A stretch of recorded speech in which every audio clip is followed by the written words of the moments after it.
Title: A Caesar's Legacy. I, Gaius Julius Caesar, stood before the roaring crowd of Rome. The sun hung low in the sky, casting long shadows across the Colosseum's grand stage. I, a man of war and politics, had seen countless battles and triumphs. But today, I was not here as a conqueror or a politician. Today, I was a storyteller. The crowd's anticipation hung heavy in the air, their eyes fixed on me.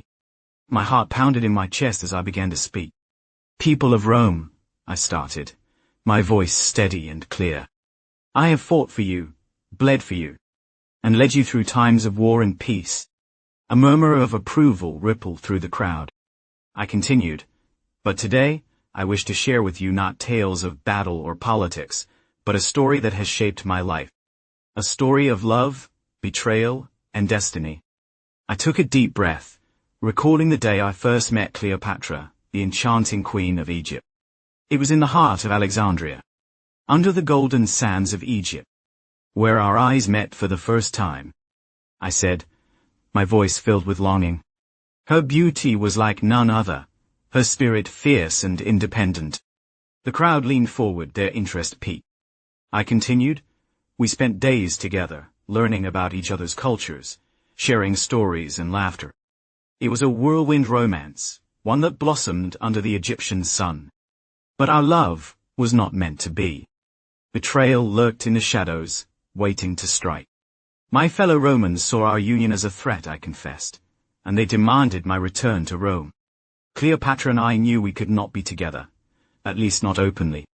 I paused, the weight of those memories heavy on my shoulders. But destiny had other plans for us. We continued our secret affair, sending messages back and forth across the Mediterranean Sea. The crowd listened in silence, their eyes reflecting a mix of awe and sadness. I took another deep breath, ready to reveal the final twist in our tale. Cleopatra, pregnant with my child, made her way to Rome under the guise of seeking an alliance with Julius Caesar. I said, my voice filled with pride. But when she arrived, she brought more than just a political treaty. She brought me my legacy. A hush fell over the crowd as I revealed the truth.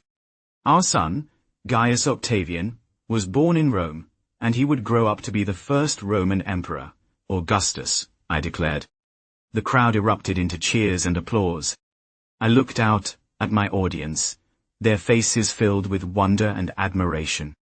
And so, my dear people of Rome, I leave you with this story of love, betrayal, and destiny. A tale that has shaped not only my life, but the history of our great empire. As the sun set on the Colosseum, I walked off the stage, leaving behind a crowd that was no longer just spectators. They were now a part of the story, a part of Caesar's legacy. And as I looked out at the sea of faces, I knew that my tale had not only been heard, but understood and cherished.